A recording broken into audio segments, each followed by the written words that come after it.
മാന്യ പ്രേക്ഷകർക്ക് എൻ്റെ പ്രണാമം. ശരിക്ക് ശ്രീകൃഷ്ണൻ അർജുനന് കൊടുത്ത ഉപദേശത്തിന് ഭഗവത്ഗീത എന്ന് പറയും. ശ്രീകൃഷ്ണൻ ഉദ്ധവർക്ക് കൊടുത്ത ഉപദേശത്തിന് ഉദ്ധവഗീത എന്ന് പറയും. വസിഷ്ഠ മഹർഷി ശ്രീരാമന് കൊടുത്ത ഉപദേശത്തിന് വസിഷ്ഠോപദേശം എന്ന് പറയും. ശ്രീരാമൻ ലക്ഷ്മണന് കൊടുത്തത് ലക്ഷ്മണോപദേശവും ശ്രീരാമൻ ഭരതന് കൊടുത്തത് ഭരതോപദേശവും, അങ്ങനെ നൂറുകണക്കിന് ഉപദേശ സമാഹാരങ്ങൾ നമ്മുടെ ഇതിഹാസങ്ങളിലുണ്ട്. ഭീഷ്മര് ധർമ്മപുത്രർക്കും അർജുനനും കൊടുത്തത് ഭീഷ്മോപദേശം, വിതുരൻ ധൃതരാഷ്ട്രർക്ക് കൊടുത്തത് വിതുരോപദേശം. അങ്ങനെ ധാരാളം ഉപദേശങ്ങൾ ഇതിഹാസങ്ങളിലുള്ളതുപോലെ പുരാണങ്ങളിലുമുണ്ട്.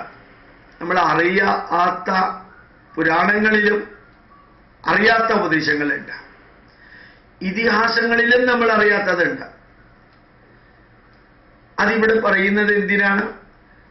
യഥാർത്ഥത്തില് ഈ ഗ്രന്ഥങ്ങളെല്ലാം ആ ഗ്രന്ഥങ്ങളിലെ കഥകളുടെയും അനുഭവങ്ങളുടെയും വിവരണങ്ങളെല്ലാം ഈ ഉപദേശങ്ങൾ നമുക്ക് എത്തിക്കാനുള്ള സ്രോതസ്സായിട്ടാണ്. ഈ ഉപദേശം നമുക്ക് എത്തിക്കാനുള്ള സ്രോതസ്സാണ്. ഒരു സിനിമ മാതിരിയാണ്. സിനിമയിലെ അഭിനയത്തിലൂടെ ആ സിനിമയിൽ അഭിനയിക്കുന്ന അഭിനേതാക്കള്, അവര് നടന്മാര്, അവര് ആ സിനിമയിലൂടെ വലിയൊരു സന്ദേശം അറിയിക്കാൻ ആഗ്രഹിക്കുന്നു. അത് നമ്മൾ കണ്ട് മനസ്സിലാക്കുന്നു, കുറച്ച് കേട്ട് മനസ്സിലാക്കുന്നു. പക്ഷെ ഇതിഹാസ ഗ്രന്ഥങ്ങൾ നമ്മൾ വായിക്കുമ്പോൾ മുഴുവനും കേട്ട് അല്ലെങ്കിൽ അക്ഷരങ്ങൾ കണ്ടാണ്, സീൻ കണ്ടല്ല മനസ്സിലാക്കുന്നത്. ഇപ്പൊ ഉദാഹരണമായിട്ട് നോക്കാം.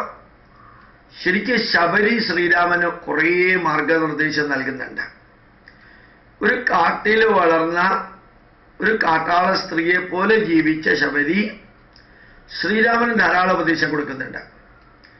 രാവണന് മണ്ഡോദരി എന്ന ഭാര്യ ധാരാളം നല്ല ഉപദേശം കൊടുക്കുന്നുണ്ട്. ബാലിയുടെ മകൻ അംഗദന് ബാലിയുടെ ഭാര്യ അഥവാ അംഗദന്റെ അമ്മ താര നല്ല ഉപദേശം കൊടുക്കുന്നുണ്ട്, നല്ല ഉപദേശം കൊടുക്കുന്നുണ്ട്. എല്ലായിടത്തും നമുക്ക് കാണാൻ സാധിക്കും. ഈ പുരാണങ്ങളിലും രാമായണത്തിലും മഹാഭാരതത്തിലും എല്ലായിടത്തും അനവധി ഉപദേശങ്ങളുണ്ട്. നരസിംഹാവതാര കഥയില് നരസിംഹമൂർത്തി പ്രഹ്ലാദന് ഉപദേശം കൊടുക്കുന്നുണ്ട്. ധ്രുവന്റെ കഥയില് ധ്രുവന്റെ അമ്മ സുനീതി ധ്രുവന് ഉപദേശം കൊടുക്കുന്നുണ്ട്. 80 വയസ്സായിട്ടുള്ള ദേവഹൂതിക്ക് 24 വയസ്സായിട്ടുള്ള മകൻ കപില മഹർഷി അതിഗംഭീരമായിട്ടുള്ള ഉപദേശം കൊടുക്കുന്നുണ്ട്. രഘുഗണൻ എന്ന താൽക്കാലിക ദേവരാജാവിന് ജഡഭരതന് ഉപദേശം കൊടുക്കുന്നുണ്ട്. പ്രാചീന ബർഹീസിന് ശ്രീ നാരദ മഹർഷി എന്ന് പറഞ്ഞ ഒരാളില്ല, മാനസപുത്രനാണ്. മാനസപുത്രൻ എന്ന് പറഞ്ഞാൽ തന്നെ എന്താ അർത്ഥം? ഇമാജിനറി ഫിഗറാണ്. ഈ നാരദ മഹർഷി പ്രാചീന ബർഹീസിന് കഥയുടെ അകത്ത ഉപദേശം കൊടുക്കുന്നുണ്ട്. അപ്പൊ ശരിക്ക് നമ്മള് പുരാണങ്ങളും ഇതിഹാസങ്ങളും വായിക്കുമ്പോൾ അതിൻ്റെ അസ്ഥിപഞ്ജരമാണ് സംഭവങ്ങളും കഥകളും. പക്ഷെ ജീവചൈതന്യം നൽകുന്ന മാംസവും രക്തവുമാണ് ഉപദേശങ്ങൾ. ആ ഉപദേശങ്ങളിലെല്ലാം 21ാം നൂറ്റാണ്ടിൽ ആപ്ലിക്കബിൾ ആവണമെന്ന് നിർബന്ധമില്ല. കാരണം 2000, 3000, 4000 വർഷങ്ങൾക്ക് മുമ്പ് കൊടുത്ത ഉപദേശങ്ങളിൽ ചിലത് ഇന്നത്തെ കാലഘട്ടത്തിൽ പ്രായോഗികമാവില്ല. അത് തിരസ്കരിച്ച് ബാക്കിയുള്ളത് അഡീഷനും ഡിലീഷനും മോഡിഫിക്കേഷനും കറക്ഷനും വരുത്തിയിട്ട് ഉപയോഗിക്കുകയാണെങ്കിൽ നമ്മുടെ ജീവിതത്തെ ആട്ടിമുട്ടി ധന്യമാക്കാവുന്ന ഉപദേശങ്ങൾ അതിനകത്തുണ്ട്. ആ കഥാപാത്രങ്ങൾ തമ്മിൽ കൊടുക്കുന്ന ഉപദേശങ്ങൾ. എങ്കിൽ ചരിത്ര പുരുഷന്മാർ തമ്മിൽ കൊടുക്കുന്ന ഉപദേശങ്ങൾ അതിനകത്ത് ധാരാളമുണ്ട്. അപ്പൊ ശരിക്കും പുരാണങ്ങളും ഇതിഹാസങ്ങളും വായിക്കുമ്പോൾ ഇതാണ് നമ്മൾ മനസ്സിൽ വെക്കേണ്ടത്. തെറ്റായിട്ടാണെങ്കിലും മന്ദര കൈകേയിക്ക് ഉപദേശം കൊടുക്കുന്നുണ്ട്. ശരിയായ രീതിയിൽ കൗസല്യ ശ്രീരാമന് ഉപദേശം കൊടുക്കുന്നുണ്ട്. ശരിയായ രീതിയിൽ സീത ശ്രീരാമന് ഉപദേശം കൊടുക്കുന്നുണ്ട്. ഒരു ഭാര്യാധർമ്മത്തെക്കുറിച്ച് സീത ഭാര്യ ഭർത്താവിന് ഉപദേശം കൊടുക്കുന്നുണ്ട്. അപ്പൊ എവിടെ നോക്കിയാലും ശരി ധാരാളം ഇന്നത്തെ കാലഘട്ടത്തിലേക്ക് പ്രസക്തമായ ഉപദേശങ്ങളുടെ പരമ്പരകൾ പുരാണങ്ങളിലും ഇതിഹാസങ്ങളിലും നമുക്ക് കാണാൻ സാധിക്കും. വായിക്കണം, കുറച്ചെങ്കിലും പഠിക്കണം. നിങ്ങൾക്ക് യക്ഷന്റെ കഥ അറിയാം. ഈ പാണ്ഡവര് വനത്തിലൂടെ നടക്കുമ്പോൾ ഒരു അരുവിയിൽ നിന്ന് വെള്ളം കുടിച്ചപ്പോൾ ആ അരുവിയുടെ നാഥനായിട്ടുള്ള ഒരു യക്ഷൻ പറഞ്ഞു, ഞാൻ പറയാതെ വെള്ളം കുടിക്കരുത്, നിങ്ങൾക്ക് ബോധക്കേട് ഉണ്ടാവും. ഒരു കൃത്രിമമായിട്ടുള്ള കഥ അവിടെ ഉണ്ടാക്കി ആ യക്ഷന്റെ ചോദ്യത്തിന് ശരിക്കും ധർമ്മപുത്രന് മറുപടി പറയാ. പറ്റും 120 ചോദ്യങ്ങളുണ്ട്. എന്ത് ഗംഭീര ചോദ്യങ്ങളറിയോ? എല്ലാം പ്രകൃതിയിൽ നിന്ന് നമ്മൾ പഠിക്കേണ്ട പാഠങ്ങളെല്ലാം ഉത്തരമാണ് ധർമ്മപുത്രന് യക്ഷന് കൊടുക്കുന്നത്. യഥാർത്ഥത്തിൽ മഹാഭാരതത്തിൽ അങ്ങനെ ഒരു കഥയുടെ ആവശ്യം ഇല്ല, അങ്ങനെ ഒരു യക്ഷ സംഗമത്തിന്റെ ആവശ്യമില്ല. പക്ഷെ മഹാഭാരതത്തിൽ ഇങ്ങനെ പല പല പല പല കഥകളും അനുഭവങ്ങളും ഇടയ്ക്ക് കുത്തിച്ചേർത്ത് നമ്മുടെ മനുഷ്യ മനസ്സിനെ തിന്മയിൽ നിന്ന് നന്മയിലേക്ക് കൊണ്ടുപോകാനുള്ള ധാരാളം ഉപദേശങ്ങളുണ്ട്. അപ്പോൾ ഒന്നുകൂടി ഞാൻ ആവർത്തിക്കുന്നു, പുരാണങ്ങള്, മഹാഭാരതം, രാമായണം, ഇതിനകത്ത് കഥകളും അനുഭവങ്ങളും മാത്രമല്ല 10,000കണക്കിന് ഉപദേശങ്ങൾ ലോകത്തിലെ ഒരു മതഗ്രന്ഥത്തിലും ഇല്ലാത്തത്. ബൈബിളിലും ഖുറാനിലുമൊക്കെ സാധാരണക്കാരുടെ ഒരു ഫിലോസഫിയും ഒന്നുമില്ലാതെ നിന്നെ പോലെ നിന്റെ അയൽക്കാരനെ സ്നേഹിക്കുക, അങ്ങനെയുള്ള ചെറിയ ചെറിയ കുട്ടികൾക്ക് പറഞ്ഞു കൊടുക്കുന്ന ഉപദേശങ്ങളാണ്. ഇതങ്ങനെയില്ല, ജീവിത സത്ത ഉപനിഷത്ത് നിലവാരത്തിലുള്ള തത്വശാസ്ത്രങ്ങളുടെ പരമകാഷ്ഠയിലുള്ള ഉപദേശങ്ങളാണ്.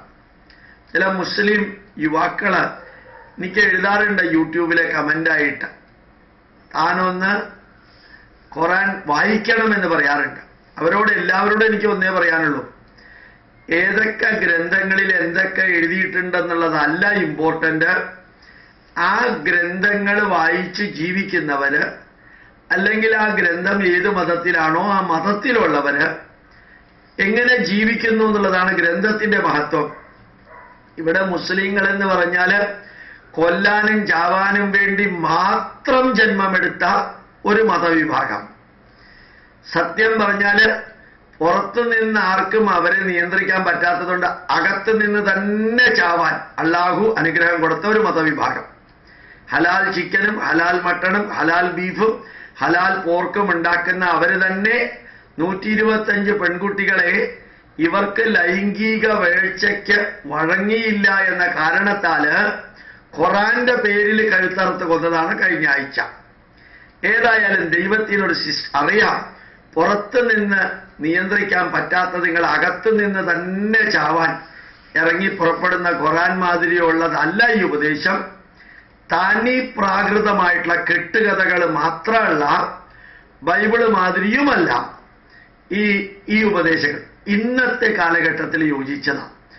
അതിനകത്ത് ദൈവത്തിന്റെ നിലവിളിയോ കൂക്കുവിളിയോ 1,80,000 നവജാത ശിശുക്കളെ യഹോവ കൊന്നു, ഒസാമ ബിൻ ലാദൻ പോലും 55 56 പേരെ കൊന്നിട്ടുള്ളൂ. യഹോവ കൊന്നിരിക്കുന്നവരുടെ കണക്കെടുത്താല് യഹോവ നല്ലവൻ എന്ന് പറയണമെങ്കിൽ തനി ഭ്രാന്തന് മാത്രമേ പറയാൻ പറ്റുള്ളൂ.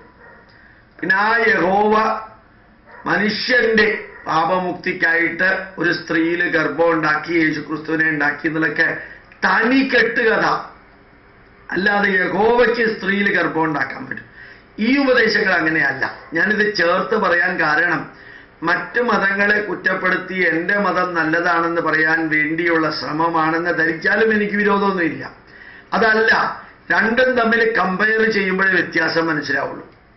അത് താത്വികമായിട്ടൊരു ഗ്രന്ഥത്തിൽ നന്മതിന്മകളുണ്ടോ എന്നുള്ളതല്ല, ആ ഗ്രന്ഥത്തിന്റെ അനുശാസകന്മാർ ആ ഗ്രന്ഥത്തിലുള്ള കണ്ടന്റ് എങ്ങനെ ഉപയോഗിക്കുന്നു, അതാണ് ഗ്രന്ഥത്തിൻ്റെയും ബാക്കിയുള്ളതിൻ്റെയും മഹത്വം. അതാണ് മനസ്സിലാക്കാനായിട്ട് ശ്രമിക്കേണ്ടത്.